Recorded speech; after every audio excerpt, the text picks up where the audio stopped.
गांव के चौराहे पर एक पुराना ठेला था जहां रामू काका चाय बेचते थे। बरगद के बड़े पेड़ के नीचे यह ठेला सालों से लगा हुआ था। यह चौराहा गांव के लोगों का अड्डा था। हर शाम यहाँ लोग जमा होते, चाय की चुस्की लेते और दुनिया जहान की बातें करते। बरगद के पेड़ के बारे में गांव में कई कहानियां थी। लोग कहते थे इस पेड़ के नीचे एक भूत का डेरा है। कोई कहता उसने रात में पेड़ पर लाल आंखें दिखी थी, तो कोई कहता पेड़ से अजीब अजीब आवाजें आती हैं। लेकिन रामू काका इन बातों पर कभी यकीन नहीं करते थे। उनका कहना था भूत कुछ नहीं होते, यह सब लोगों की बनी बनाई कहानियां हैं। एक दिन जब चाय के ठेले पर भूत की चर्चा हो रही थी तो रामू काका ने हंसते हुए कहा, अगर इस बरगद पर सच में भूत है तो मैं उसे अपनी मशहूर मसाला चाय पिलाकर दोस्ती कर लूंगा। उस रात रामू काका ने अपनी दुकान देर रात तक खुली रखी। उन्होंने ठेले को साफ किया और बरगद की ओर देखा। चांदनी रात थी और ठंडी हवा चल रही थी।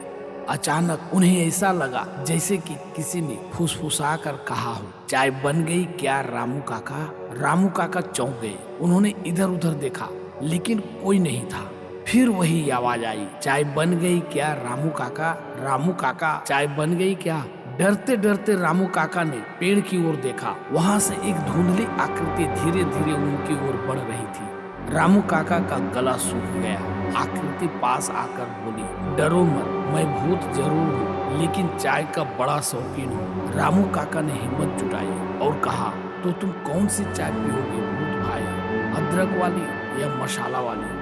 भूत हंस पड़ा और बोला, मसाला चाय बनाओ, सुना है तुम इसे बहुत बढ़िया बनाते हो। रामू काका ने भूत के लिए चाय बनाई। भूत ने चाय पीते ही कहा, वाह, ऐसी चाय तो मैंने अपनी जिंदगी में कभी नहीं पी। रामू काका की हिम्मत बढ़ी। उन्होंने पूछा, तुम इस पेड़ के नीचे क्यों रहते हो? भूत ने जवाब दिया, मैं पहले इस गांव का एक कवि था।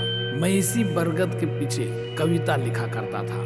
चाय का बड़ा दीवाना था। लेकिन एक दिन इसी बरगद के नीचे अचानक मेरी मौत हो गई और मेरी आत्मा यहीं रह गई। जब तक मुझे अच्छी चाय नहीं मिलती मैं इस दुनिया से मुक्त नहीं हो सकता। अगली सुबह रामू काका ने यह किस्सा गांव वालों को सुनाया। पहले तो सबने इसे मजाक समझा, लेकिन जब हर रात भूत चाय पीने आने लगा तो गांव में यह बात फैल गई। लोग भूत से मिलने और रामू काका की चाय पीने आने लगे। भूत किसी को डराता नहीं था। वह लोगों से बातें करता, उनकी समस्याएं सुनता और मजेदार कहानियां सुनाता।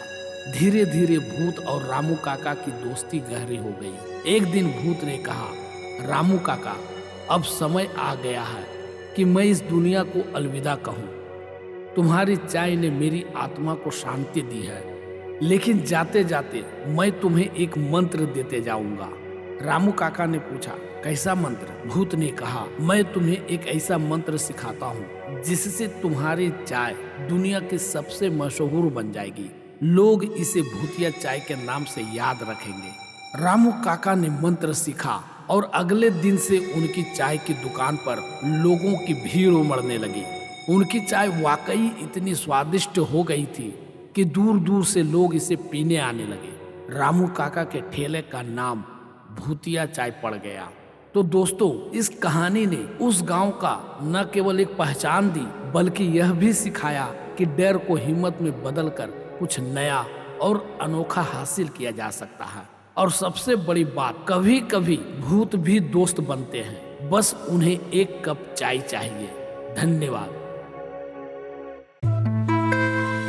अगर ये कहानी आपको अच्छी लगी तो वीडियो को लाइक करें, इस चैनल को सब्सक्राइब करें और अपने मित्रों को भी ये वीडियो शेयर करें। धन्यवाद।